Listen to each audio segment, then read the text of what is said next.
कलिंगड खाल्ल्यानंतर झालेल्या चौघांच्या मृत्यूचं प्रकरण सगळ्यांनाच हादरवणारं होतं. पण आता या प्रकरणात जे अपडेट समोर येत आहेत ते याच्याही पेक्षा धक्कादायक आहेत. जे मार्ग परिसरात घडलेल्या या प्रकरणात आता एक मोठा ट्विस्ट आलाय. नेमकं काय समोर येत आहे तेच या रिपोर्ट मधून समजून घेऊ.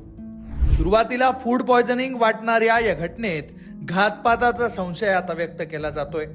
फॉरेन्सिक अहवालातून समोर आलेले प्राथमिक निष्कर्ष या प्रकरणाचे दिशा बदलणारे ठरवू शकतात.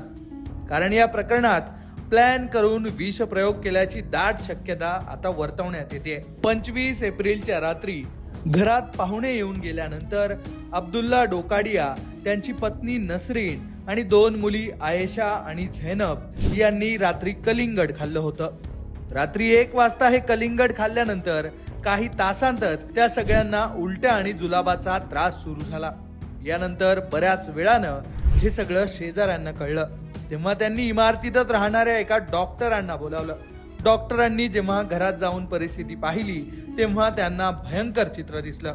घरातल्या चौघांनाही उलट्या झालेल्या होत्या आणि ते बेशुद्ध अवस्थेत पडलेले होते. त्यानंतर आजूबाजूच्या लोकांनी या चौघांनाही जे रुग्णालयात दाखल केलं. पण काही वेळातच एक करून या चौघांचाही मृत्यू झाला. या प्रकरणात आता फॉरेन्सिक अहवाल समोर आलाय.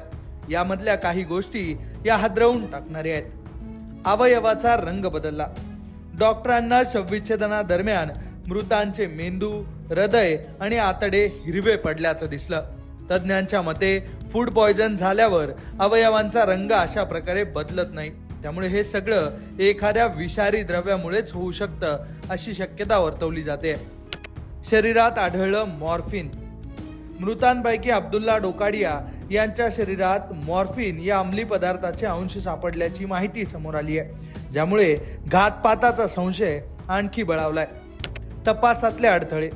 या प्रकरणात आता अन्न व औषध प्रशासनानं घटनास्थळावरून चिकन बिर्याणी आणि कलिंगडाचे नमुने जमा केलेत. पण ते कलिंगड नेमकं कुणाकडून घेतलं होतं याची माहिती अजून मिळालेली नाहीये.